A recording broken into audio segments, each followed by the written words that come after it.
And welcome back to the Atwood Gymnasium in Lyons, New York, everybody. Your halftime score, Lyons 38, East Rochester 21. It's the Bill Cram Chevrolet halftime report. You'll save plenty on 5 and 20. Check out Bill Cram's new and used inventory at billcramchevrolet.com. And happy to be joined here at the broadcast table with a local legend in Lyons, Bob Ohman. Good to see you again, Bob. Thanks for spending some time with us. Let me just get this up a little closer to you there. There you go. All right.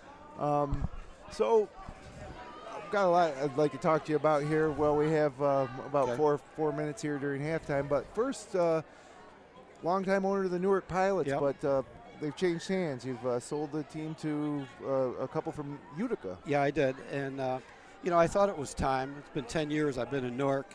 And as I get older and older, I start thinking, what am I going to do with my summers other than being – I like being in Newark, but having my – my days are just completely, when you're in baseball, every day is something. Yeah, well, I haven't been involved with the Pilots and seeing how much work that you and Leslie put into it.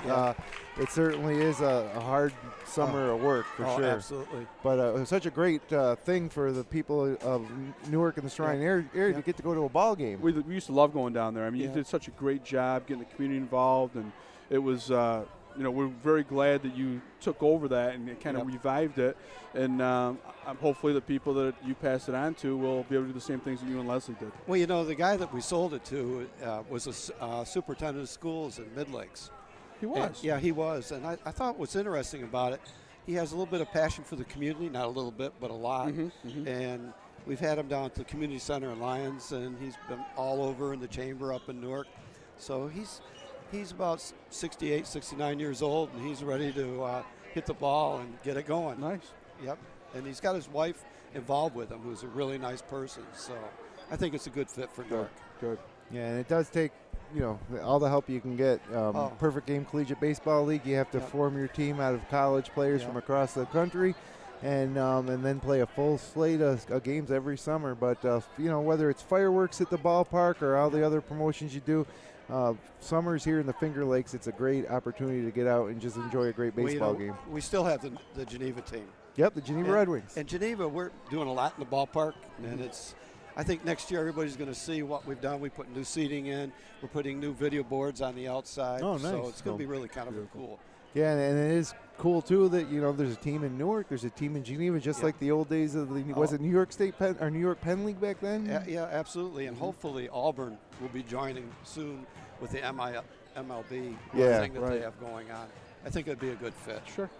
Yep. So also one of the biggest Lions supporters I know, what is your impression of this year's team? I really like this team. I think they got a lot of speed. They can shoot from the outside. I think they're finding themselves because they're so young. And that new kid, Walker, is pretty special. He sure is. We spent a lot of time talking about him.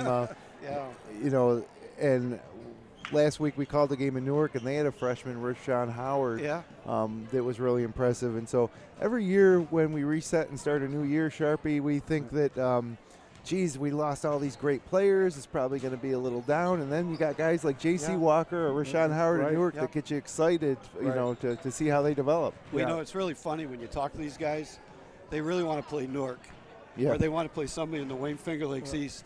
And they won't give them the time of day, and it bothers the heck out of them. Well, let's get Steve Veter and Chris Corey on the phone. I've been trying for a couple of years now. They don't want to hear it from me anymore. But if you guys want to, push for that. But wouldn't it be, look, right here at the Atwood, you have one of the two winningest teams in Section 5 since 1975, and then you go 2 miles down the road, and the other winningest team in Section 5 is there, but they don't play each other once in the past 50 years. And that was because of you. Well, that was a great night, though. It was a great night for basketball. Absolutely. Even with Clyde, Savannah, that would be special for them, and Palmyra, Massillon. Yeah, the old Wayne County. But it probably won't happen. It's above our pay grade, so. Yeah, we'll just keep it going and keep the Pilots and Red Wings going. Yeah, well, I think that a lot of it does have to do with the fact that people are so concerned with sectional points nowadays. But, what would prepare – first of all, the thing that makes kids want to play high school basketball – if you're a youngster and you go to that Lyons-Newark game, you're watching that thinking, wow, I want to play in that someday. Not everybody gets to play a sectional championship game, but they could count on that every year. That's what it was like when I went to school here. The Newark game was a big game. The Clyde game. Now they don't have it. Yeah. So, Well, anyway. thanks for spending some Thank you. time with us. Yep, I'm sure same we'll here. see you Thanks, Bob. Thanks back for here in the everything gym you do. throughout the Yep. winter.